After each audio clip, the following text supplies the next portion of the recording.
year. Now, I want to say about a famous Bukharian rabbi, a rabbi that would make his mark definitely on the Mashhad Persian community in Israel. His name was Rabbi Michai Hai Zirkhoff.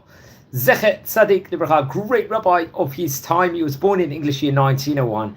He passed away on the 25th of Cheshvan in the year 1974. We're talking about 51 years ago here from time of recording, in the month of November that was. He was a rabbi of both the Bukharian congregation and the Mashhadi congregations in Bnei Brak. Very famous rabbi. Let's speak a bit about him, about the famous rabbi, a few highlights of the great rabbi's life. He was born, I think, all the way back right at the start of the 20th century, and he was born in the city of Bukhara. Remember, we've spoken about this place on various occasions before here inside this series of many different great rabbis. There were famous rabbis of his time, so it's always a privilege to speak about another great Chacham.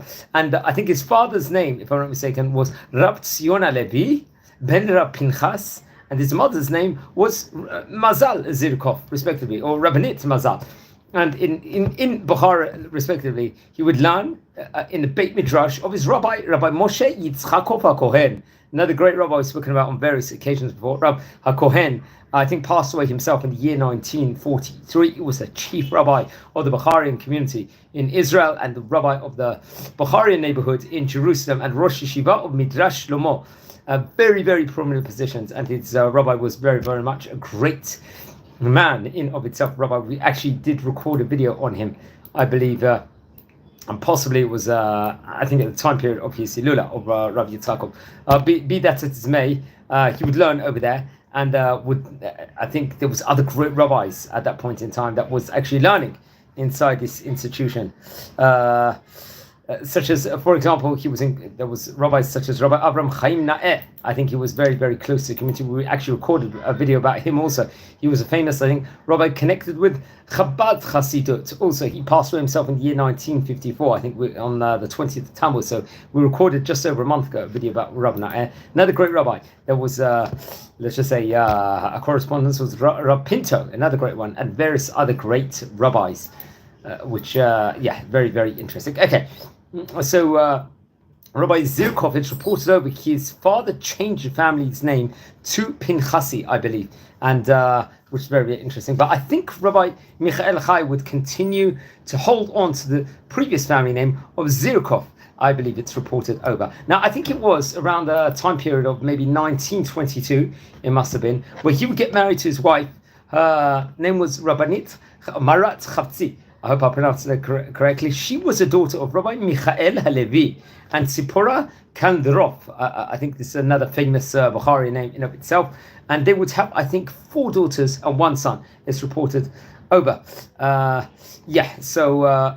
think his son, Eliyahu Pinchas Zirkiוף, passed away in Bnei Brak on Tevet in the year Heitav Shin Ein Het. That would have been around December 2017, so we're talking about just nearly about 7.5 years ago here from time recording, approximately.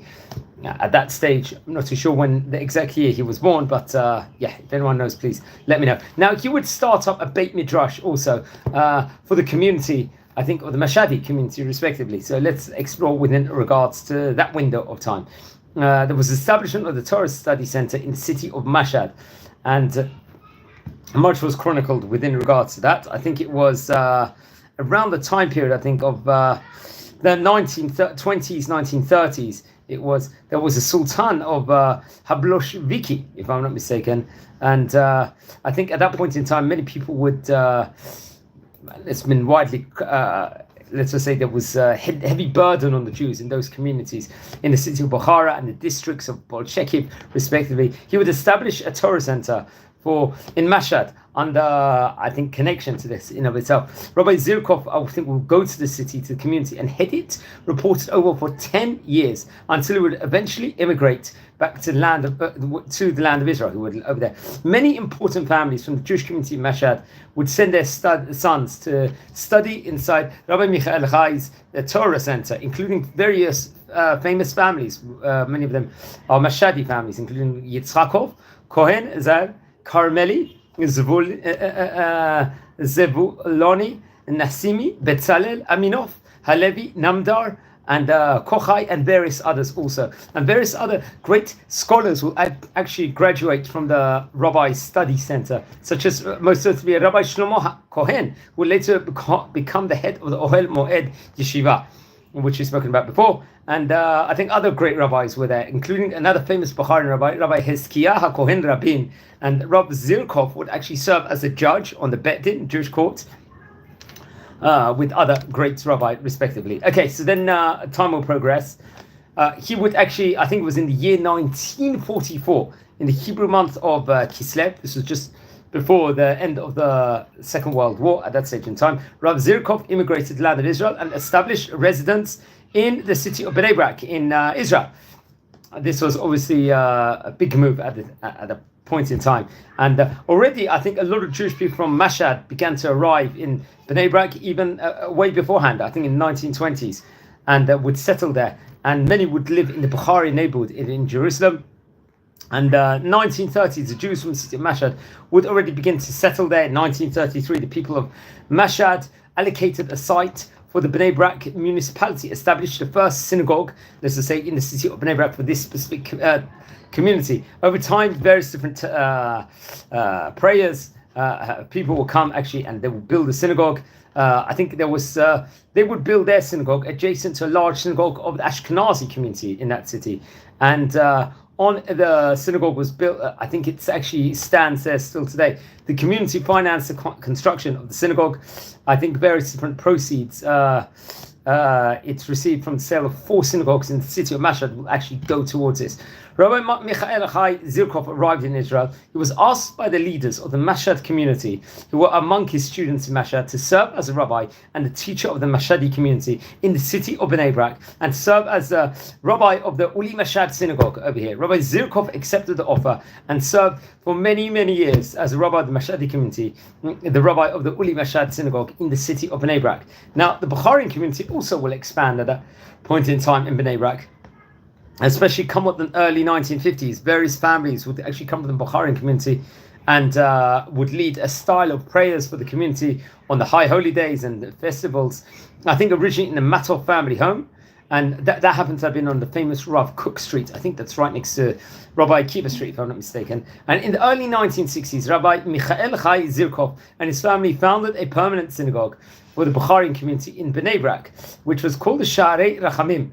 Rabbi Zirkhoff would serve as a rabbi of the synagogue in parallel with being the rabbi of the Uli Mashhad synagogue and rabbi of the Mashhadi community at the same time. So he was multitasking and various different very, very important prominent roles. He would serve as a rabbi of the Bukharian community in the city of Bnei Brak also.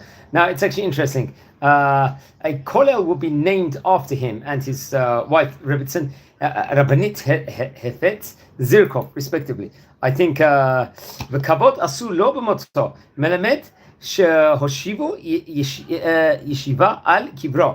This is what we're quoting Baba Kama in Daf Tet Zayin, I think in Amud Bet over here. This was I'm just actually reading Wikipedia. After he passed away, Rabbi Michai Hai Zirkhoff, I think they established, the family did, a Kollel Avrahim in the city of Bnei Brak, a Torah study academy, let's just say, in memory of them, and it was called Kollel Ha'ari. This was, and it's considered one of the most important, let's just say, Kollelim, Torah centers of Kabbalah, and the Torah Hanista B'Yisrael inside this specific place where they deal with, they actually learn very, very high level Torah, Kabbalah in of itself. And very, very interesting. I think it's very much connected, if I'm not mistaken, to Rav Yisrael Pinchasi would actually head that place. Now, he passed away, I believe, on the 25th of Heshvan. We're talking back in the year 1974. He was buried in Har HaZeitin, the Mount of Olives burial plot in Jerusalem, among the great rabbis of the Sephardic community in that specific vicinity. Now, he passed away, I think it was about 73 years of age at the time the great rabbi passed away. Now, we've spoken about many great rabbis that actually came from Bukhara in its day. He was definitely one of them, and there's much recorded about him. Also, I think on the internet. I'm not sure about the books, maybe if he authored or not. That would be actually interesting to learn more about. But remember the Mashhadi community, we actually did record a video not long ago about the history of the Mashhadi community. I think we did, I think it was only about 2 months ago. It was actually at the time period, I think, when there was a war against Iran, we actually spoke about that respectively. So that is very, very, very interesting. I recommend everyone to look into that also. And please look at the previous videos we recorded about the great Bokharian rabbis of yesteryear. He was very much one of the leading rabbis. And we did record about maybe 7 or 8 great Mashhadi rabbis from yesteryear also, which is also very, very important and very, very interesting. I think some of his writings or documents is connected also to the National Library of Israel. Maybe some of his documents. I'm not sure if he authored any books or not, but I do see something chronicled within regards to him also. So I would recommend everyone to look at that and learn more about the great rabbis of yesteryear and grow. Now, friends, we are a community over here. We're learning about famous rabbis of yesteryear. Now, if you descend from any of the great rabbis we are speaking about, please send me an email. I would love to hear more information. If you feel anyone is interested in watching any of these videos, please share these videos also to other people. We are nearing a staggering 7,000 subscribers, which is absolutely phenomenal over here. And I don't think we anticipated this even at the time period where we started off this channel all those years ago, nearly about 3.5 years ago. So that is absolutely phenomenal. Also, we also record other videos, not just on the great rabbis of yesteryear. We're also starting another project. We're trying to look at what happened in the various different smaller countries in Sephardic communities, respectively.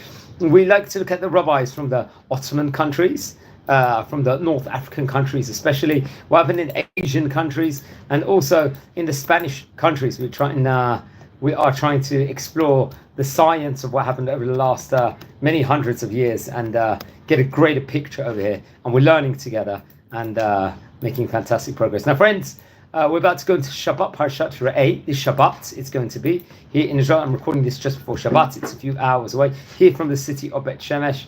And if anyone wants to drop a comment, let me know where you're listening to this from, and so on and so forth. I will really, really appreciate this. So wishing you Shabbat Shalom. Take care. And thank you for watching, everyone.